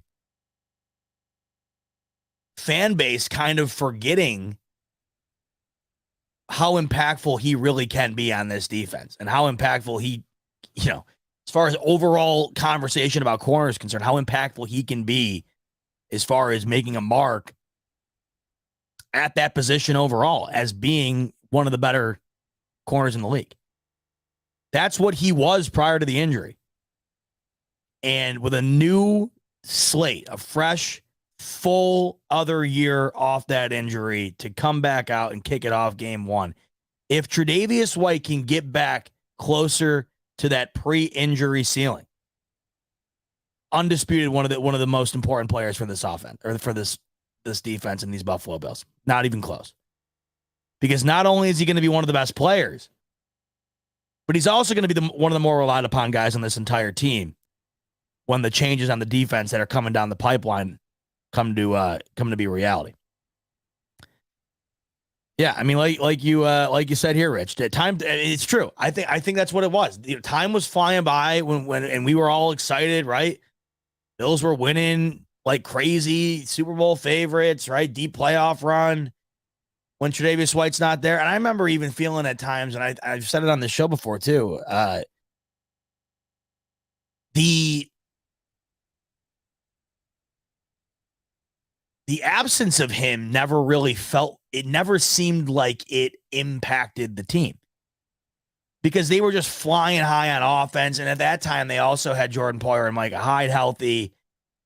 It didn't seem as impactful. It'll be impactful, believe me. Like if he's not out on the field or if he's not at top level, you're going to notice that if Jordan Poyer and Micah Hyde aren't out there. So all you can hope for is that Tre'Davious White gets back to what he used to be before. I don't even want to say used to be. It's not like it was forever ago. It was not too long ago at all. If he can just get back to what we knew of him before the, missing all this time, then you feel much better about the hands the Bills defense are in moving forward. But to me, the guy that you rely upon the most on this defense, and in my opinion, the guy that no matter what changes today or tomorrow is the most impactful player on this entire defense. I think he is one of the most underrated players in the entire NFL. I think he is one of the best linebackers in the entire NFL, despite being probably one of the most unknown to the casual fan. I think Matt Milano at number 3 is beyond deserving. Because Josh Allen and Stephon Diggs are 1 and 2. I mean, that's just the list. Obviously. The list starts at 3. The other 2 are penciled in. The list starts at 3. Outside of Josh Allen and Stephon Diggs, to me, Matt Milano is the most important player on this entire team. I think he is the best defensive player that this team has when he's playing at his best. I truly believe that. I think that you look at what he is when he's playing his best football. And lately, I mean, he has. He's as good as any linebacker in this league. And I think finally, last year, he got a nod from the public as far as being recognized. He was named first team All-Pro last year. And I just felt like I was so stoked about that for him. Because it just felt as though it was finally being realized. Because Matt Milano over the last couple of seasons has been phenomenal. But last year, it just finally felt like it became common knowledge to some extent. I still think he's one of the more underrated players. Despite being an all-pro, it's not like you just walk up on... This is how I like to measure these types of things. It's not like you go up to anybody on the street who's a football fan and they know Matt Milano. You know, most of the time, all pros, like if you asked your grandma, you gave your grandma the list of all pros, she'd probably know a good amount of them. Matt Milano wouldn't be one she'd know. And that's why I love him, because it doesn't matter. And it didn't matter before he was an all pro, and it won't matter afterwards. The guy is just an absolute lethal weapon. Absolute killer. The dude is the hardest hitting player in the entire league. And he hits so hard that he has now gotten he's gotten this horse shit label about him that he's like dirty now. You ever see that? People think Matt Milano's dirty. I don't think he's dirty. Just because he cleans your clock doesn't mean he's dirty. The dude lays the hammer every time he hits the opposing player. It is nuts.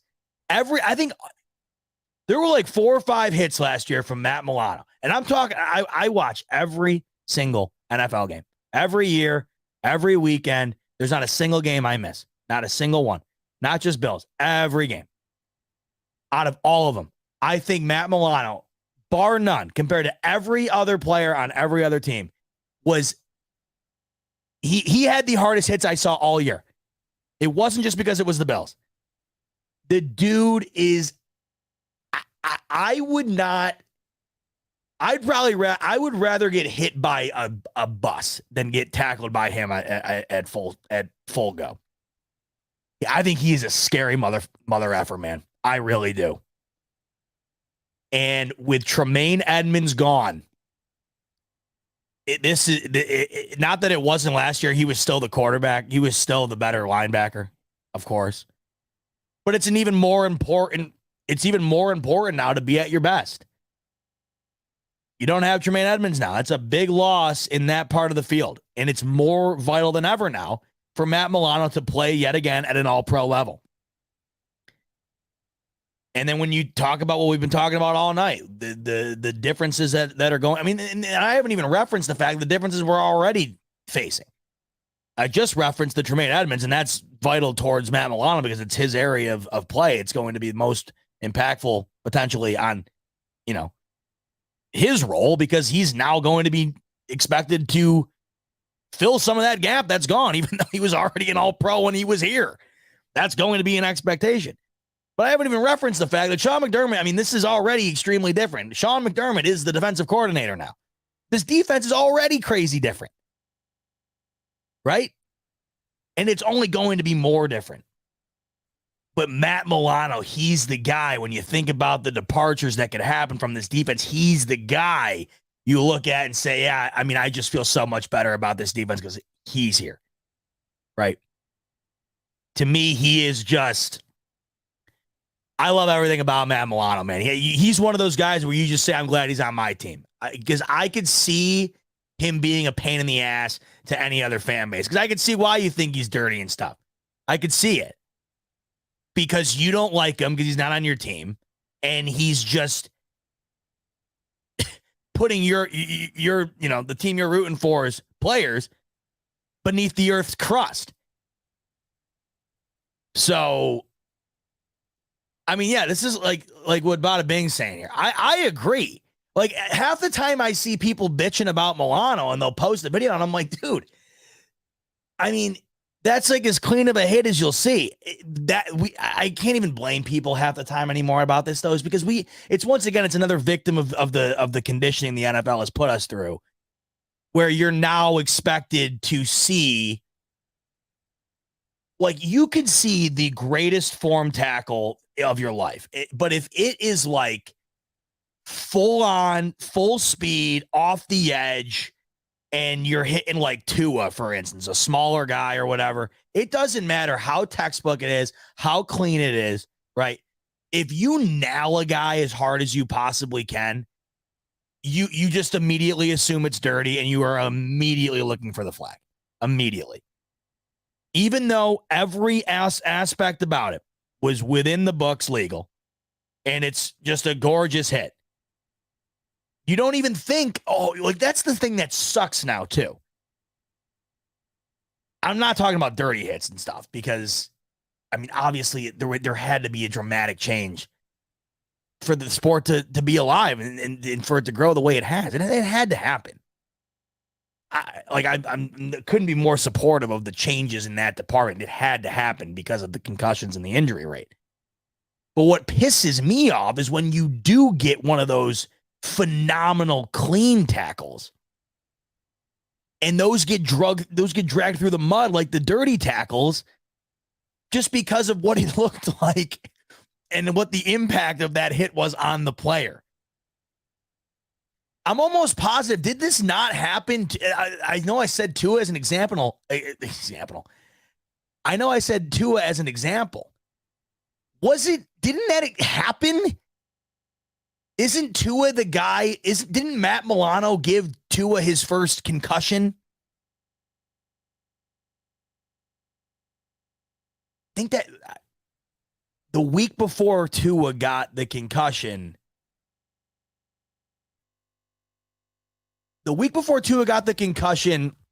against the Bengals, I'm almost positive it was Matt Milano the week before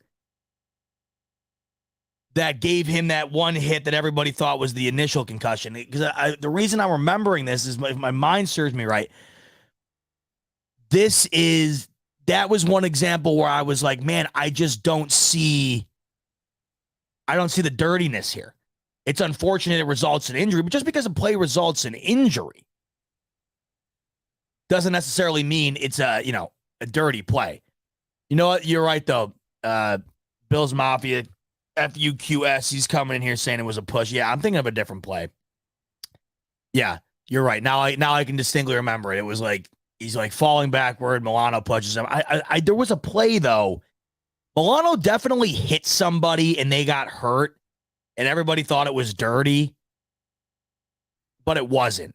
I'm mistaking it for Tua. I know it, but it was Milano who did hit Tua. It just wasn't like a hit. It was kind of like I don't even know. I mean, that's the problem with, unfortunately, for Tua. He's a smaller dude, and you got Milano. He breathes on you, and you're going to go flying. I'm looking this up. It might have been a Bengals player. I can't remember. Oh, yes. Richie, spot on, baby. Yes. That is it. Yes. Yes, it was Matt Milano. Oh, my God. Do you remember poor Mike White that game? I had so much respect for that guy. That dude got put through a meat grinder that game. I mean, it seemed like he broke his ribs like 4 different times and came back into the game on some Scott Sterling shit. It felt like that guy just when you thought he was dead, got back up for another snap. I had so much respect for him. But this one hit, I'm going to see if I can find it. Because it was brutal. And if I remember correctly, and I'm pulling it up here, and if I remember, it was damn clean. It was damn clean. And leave it to Jets fans. And this is probably exactly what I was talking about. I'm almost positive the whole scenario is coming around here. Great job, Rich. I'm almost positive I go on there and people are just like, oh, he's such a dirty player. And I'm like, dude, look pretty damn good to me. All right, this is it. Let me see if this is the one. Oh, yeah, that is it. I mean, this is exactly what I was just referring to. Like, look, it sucks. The poor guy got hurt. And you don't want to see anybody get hurt. Like, that's no fun. But just because, watch this. Just because a guy gets hurt doesn't mean what led to the injury was dirty. It's unfortunate, the outcome, but the proceedings going into the injury, if it's not dirty, just because the guy got hurt, it doesn't mean it was a cheap shot. This is the opposite of a cheap shot. Look at this. I mean, and you want to know what? And this is exactly what it is. This is exactly what happened. Everybody was saying he was a dirty player after this. This is Rich, you're the freaking man. I would have been hunting for that forever. This is how they teach you when you are 9. When did I first start playing tackle football? 9 years old, 10 years old. On your first day of practice, when you are like 9 years old, and you can you can barely breathe because your helmet's on so damn tight and you can't get used to it, and you got pads on for the first time and you can barely freaking walk, right? You got the damn girdle on. You're like, God, this is the most uncomfortable shit. That night, coaches huddle around. They teach you this right there. This is lesson number 1. Because what's the first thing you learn in football as a player? Low man wins. Low man wins. And I played offensive line and defensive line my whole football career. How many times did I have to hear low man wins? Because it's the truth. And you were always taught to form tackle, right? Wrap up. Don't lead with your head. Don't lead with your shoulder. Actually grab the guy. I mean, this is the tackle that you show at the clinic. This is the tackle that you show at the camp, the 7-on-7 camp. This is the tackle right here where you bring the linebackers and the defensive players in and you say, this is how you should aim to hit a guy every single time you're out on the field. I mean, that is just a thing of beauty. I mean, poor Mike White. But this is why I said earlier, I think I would rather get hit by a bus than Matt Milano in full form. Because as you can see, I mean, look at that angle. Jesus Christ. Holy, I mean, he eliminates him. He eliminates him. Look at this. Oh my God. Watch how fast his body goes from upward to the ground. I mean, we're talking milliseconds. Look at this. Boom. I mean, that is just, I forgot how incredible this hit was. I remember watching I think I was at my girlfriend's parents' house. We were watching it on the big screen, and I was watching it with her brother. And I think I remember us distinctly having a conversation about how impressed we were that he got back in the game after this hit. We were talking about this hit for like 10 straight minutes. I mean, this is one of the greatest hits I've ever seen. It's truth be told, it does not get better than this. This angle, this side angle is disgusting. I mean, he just disintegrates him. Oh, you imagine what Mike White's ribs were feeling like after that? I mean, that is the equivalent. I don't even know what the equivalent of that is, honestly. Once again, though, that is why I said I'd rather get hit by a bus. Because I can't imagine getting hit by a bus hurts any less than that. You know? That was nuts. Oh, Rich, that was great. I'm so glad you remembered that. I haven't watched that hit in forever. Now it's like, look at you go back and look at the hits that were incredible, but were also dirty. I mean, there's no better example than Nate Clements hitting Tom Brady. It's the greatest tackle in the history of the NFL. But it was an absolute. I mean, if he did that today,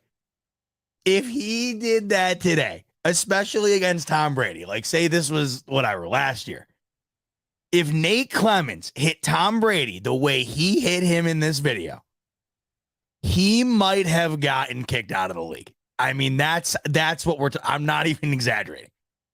If you were to hit like Tom Brady, this video, this is an all-time sports video, like undisputed top 10.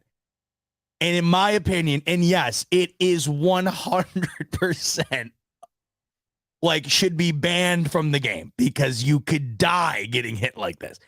But with that said, with the caveat of, potential death, in my opinion, this is the greatest tackle in the history of the NFL. But this is the difference between a tackle like, Matt Milano just had and this. I mean, watch, this is just, this is just the greatest thing I've ever.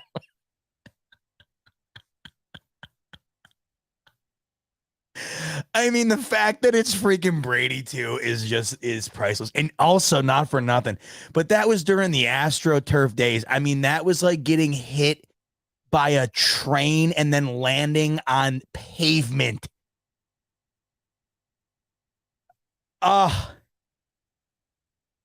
Look at that. Look at this. And you know what?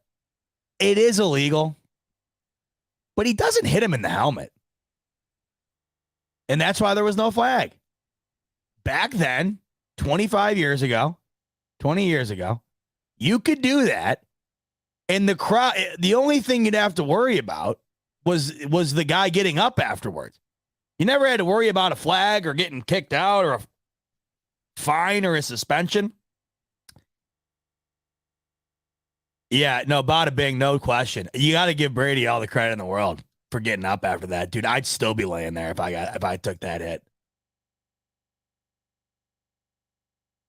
That is truly an all-time Bills moment.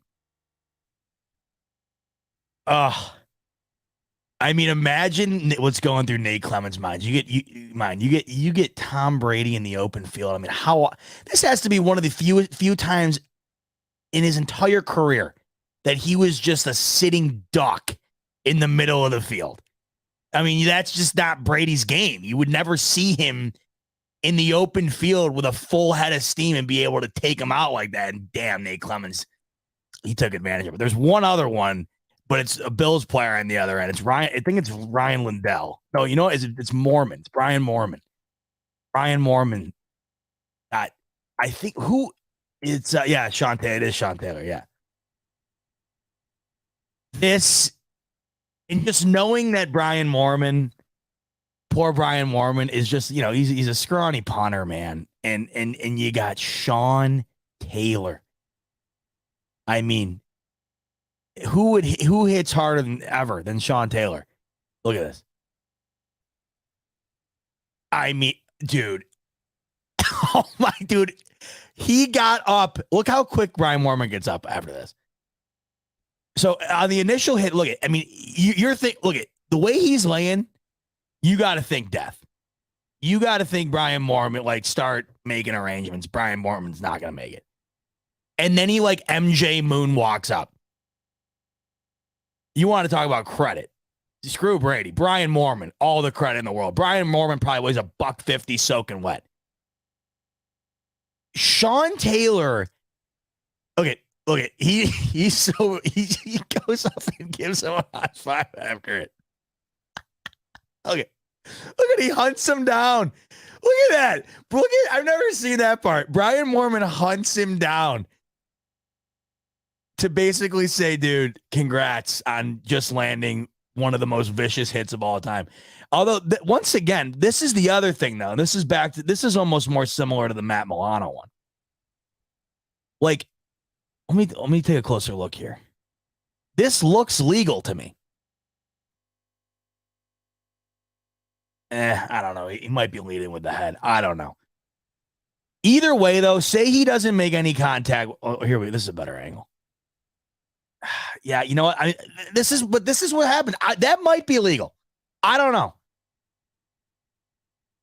But I think you're gonna get hit with a flag on that, no question now, just because of the optics of it. I mean, that's a hit that you like. The whole crowd makes a noise when that happens. What is it? What do you refer to it as now? Is it charging? Is that a call, or am I making that up?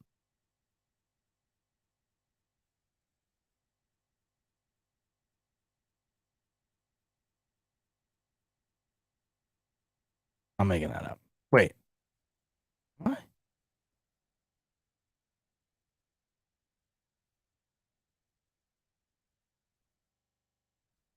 Hold on, I'm Googling it. There's like a name for it, right? Where you like have too much momentum. Why am I blanking on this? I'm like feel like I'm such an idiot right now. Why am I blanking on this?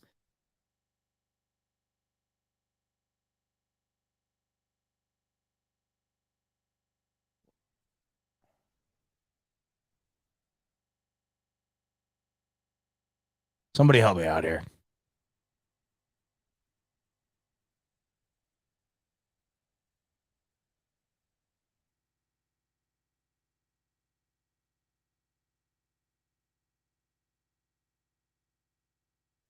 I can't find what I'm looking for. I think there's a flag if you have too much momentum or whatever. Is it? Yes. You guys are saving me in the chat tonight. Targeting. Yes. That has to be targeting. Sean Taylor eyed Brian Mormon down from the opposite end zone and took him out 50 yards down the field. Yes, thank you. Targeting. It has to be. Oh, my God. That hit. Holy hell. That was awesome. And then, of course, to round out the list, so Matt Milano was there at 3. And then to round out the list, yes, Stephon Diggs, Josh Allen, 1 and 2, respectively. That goes without saying. That kind of just speaks for itself. And there would really be nothing I could tell you that would make you, I'm not going to have to sit here and argue it to you. They're 1 and 2. You just hope Stephon Diggs stays in that 2 for the longest amount of time possible. That's all you ask for. Because we've done this a couple years now, and it's been 1 and 2, obviously, nice and easy. But all you can hope for is that just maintains. Now, Josh Allen will be number 1 on this list until he, literally forever. Be interesting to see how the 2 interchanges over time. That is actually more interesting than you think. Because for the next 15 years, or at least you'd hope, Josh Allen will be number 1 on that list. So it's like, who interchanges on that 2 spot, right? When Stephon Diggs is no longer, locked into that. What's the Spud saying here? He's saying, look up Antonio Brown Huber hit. I will end on this. One more hit to round out the smoke break. I did not expect to get into a hard hit compilation tonight, but I love it. I haven't done this. I haven't looked at these in a while, man. All right, here we go.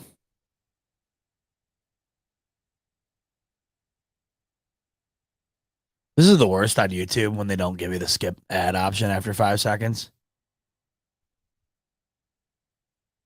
It's like, why are you, and this is the other thing I don't understand about advertisements. I'm using Google Chrome right now. Why are you advertising to me? There's nothing more you can get out of me. I'm using it.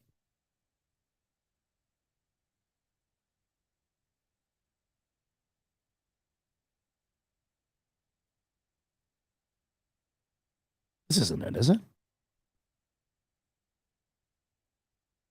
I know what you're talking about, where he like jumps up and like, doesn't he like kick a guy?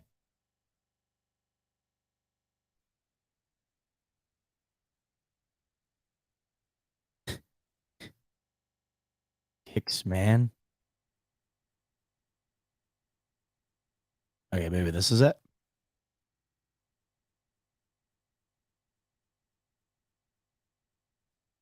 Man, remember how good AB was?